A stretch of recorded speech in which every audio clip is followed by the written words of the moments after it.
taken to collect these explants from disease-free, healthy, and actively growing plants, preferably having some meristematic areas of high cell activity.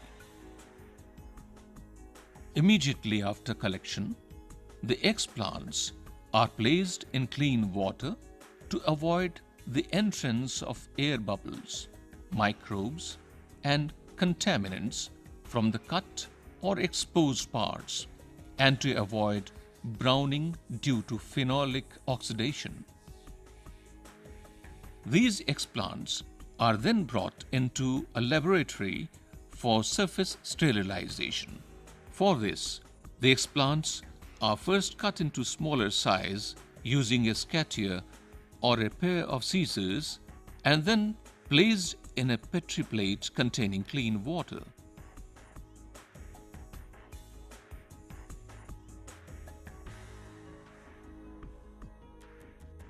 The surface of the explants is then brushed clean with a mild detergent such as Tween 20 as a wetting agent with a sable hair brush. After cleaning the surface, the explants are picked up and dropped into a glass or plastic vessel containing a mild solution of a fungicide or an antibiotic. The explants are then swirled for a few minutes and rinsed several times with clean and sterile deionized water.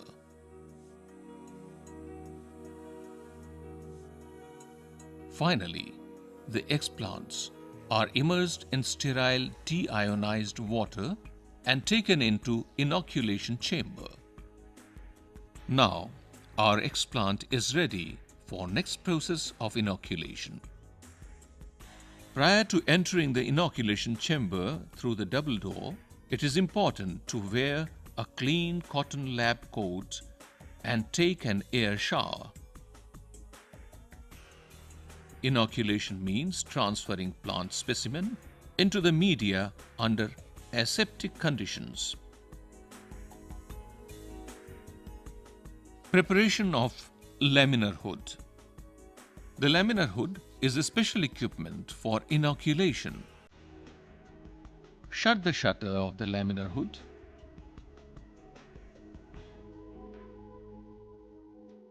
Switch on the UV light for about 30 minutes.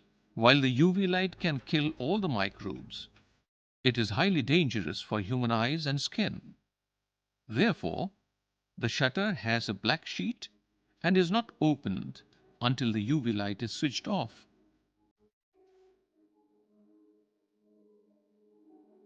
After 30 minutes, switching off of the UV light, switch on the chamber lights, open the shutter, and then switch on the airflow.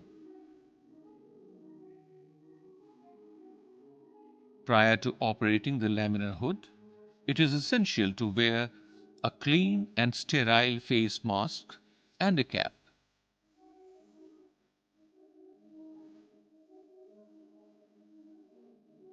The panel of the laminar that faces us has a high-efficiency particulate air filter.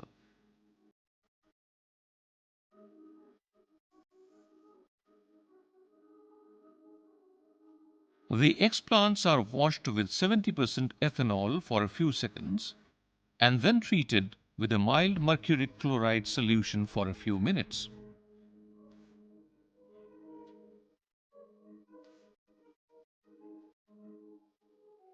A general thumb rule is to use a mild solution for a longer duration rather than a strong solution for a shorter duration.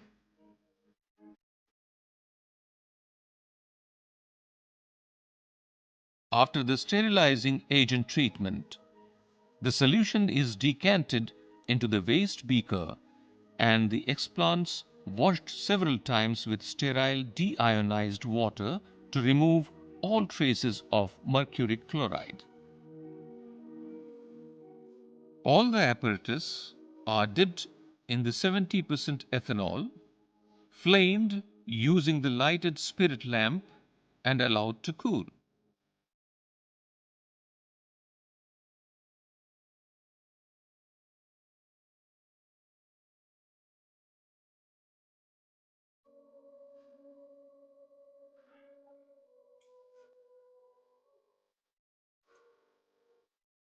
Now, after cooling the forceps, the explants are carefully picked and placed in the Petri plate with filter paper so that all the excess water content will be absorbed.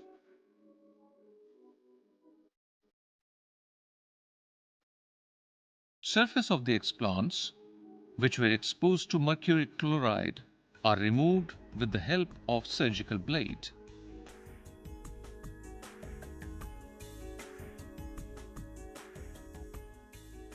Each nodal segment is carefully inserted into the medium contained in the test tube, and care is taken to avoid the explants from touching the rim of the flask, which is again flamed, and after that, cap is put back at the mouth to seal it tightly.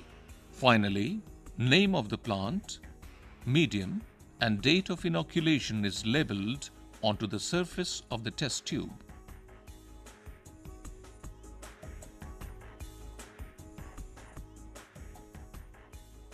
The cultures are now ready to be incubated in the culture lab at optimum conditions of 16 hours light, alternating with 8 hours darkness, 25 to 27 degrees Celsius temperature, 40% relative humidity.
improved and tailor-made crops through transgenic, for example BT cotton, and conservation of endangered, threatened, and rare species of plants.